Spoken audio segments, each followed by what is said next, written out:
Kështu që për futboll Anglia me Ganën 0-0. Jo, tani duhet të ngjoj ato që po vjen te shtëpia, kupa. Po mirë më, është akoma shpejt. Se ndeshin e parë ishin shumë entuziast. Tani Anglia cilësisht është shumë e mirë si skuadër Esmeralda, po nuk e ka zipon pa gaz. Nuk i ndez ndonjëherë.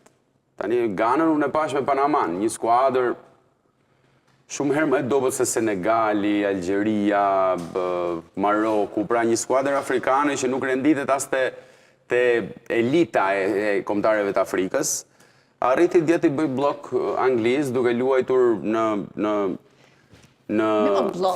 fazën defensive shumë mirë. Tani është gjë shumë e keqe kur ke ekipe të tilla dhe natyrisht ne kemi thënë edhe për Spanjën edhe për ekipe të tjera që me ekipe të tilla nuk del loja, ata bllokojnë aty, rinë aty dhe është pak e vështirë. Pikërisht prandaj ti kushton $140 milion, $140 milion euro. 200, 220 Bellingham, Kane, prandaj kushton. Se ai zotria Ganës mezi kushton 3 milion euro dhe po të mban rezultatin. Ti bën 220. Po pse bën 220? Që ti, qofse se nxjerr dot atë golin në mënyrën se si ta ka mësuar trajneri, ta bësh individualisht, pra, ta bësh nga një goditje, nga një faul jashtë zone, nga një goditje nga 30 metra, pra ta gjesh mënyrën për të arritur për të triumfuar.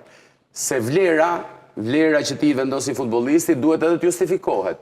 Kurse këta çohen një ditë, sot janë ku diun lojtar të Middlesbrough, nesër çohen i blen Chelsea, edhe qohen si triumfator edhe me vlera nga 80-100 milion euro. Edhe dalim përfundimin pastaj që kjo Anglia nuk shkon dot më larg, pavarësisht se shumë herët.